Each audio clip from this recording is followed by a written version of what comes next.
আলহামদুলিল্লাহ, রমাদান শুরু হয়েছে, সাথে শুরু হয়েছে তারাবিও। মসজিদ ভরে যাচ্ছে মুসল্লিতে, কোরআনের তিলাওয়াতে মুখরিত পরিবেশ।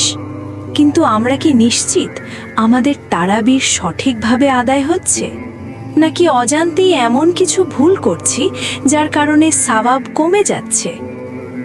আজকের ভিডিওতে আলোচনা করব তারাবির 7টি সাধারণ ভুল যা আমরা অনেকেই করে থাকি। ভিডিওটি মনোযোগ দিয়ে দেখুন, হয়তো এটি আপনার রমাদানকে বদলে দিতে পারে। ভুল 1, শুধু রাকাত সংখ্যা নিয়ে ব্যস্ত থাকা। অনেকে শুধু গুনে যায় 8 না 20, কিন্তু প্রশ্ন হলো আপনার খুশু কোথায়, মনোযোগ কোথায়? তারাবির সংখ্যার চেয়ে গভীরতা ও একাগ্রতা বেশি গুরুত্বপূর্ণ। ভুল 2, তাড়াহুড়ো করে নামাজ পড়া।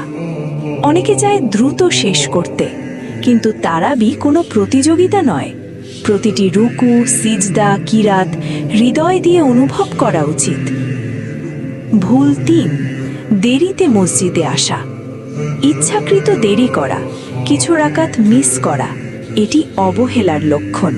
তারাবিকে অগ্রাধিকার দিন। ভুল 4, মোবাইল ব্যবহার।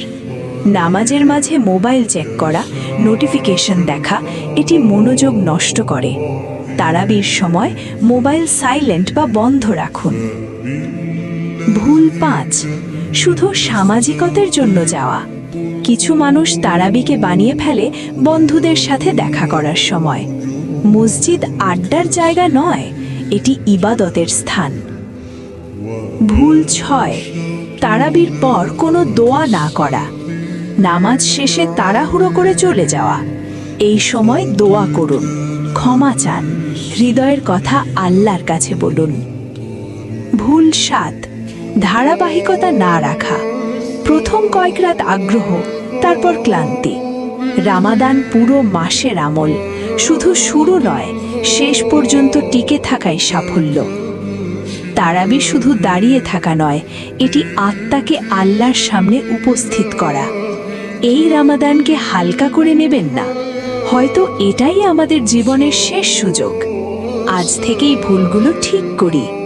ভিডিওটি ভালো লাগলে শেয়ার করুন আর সাবস্ক্রাইব করুন মুসলিমাজ দ্বীন। মূল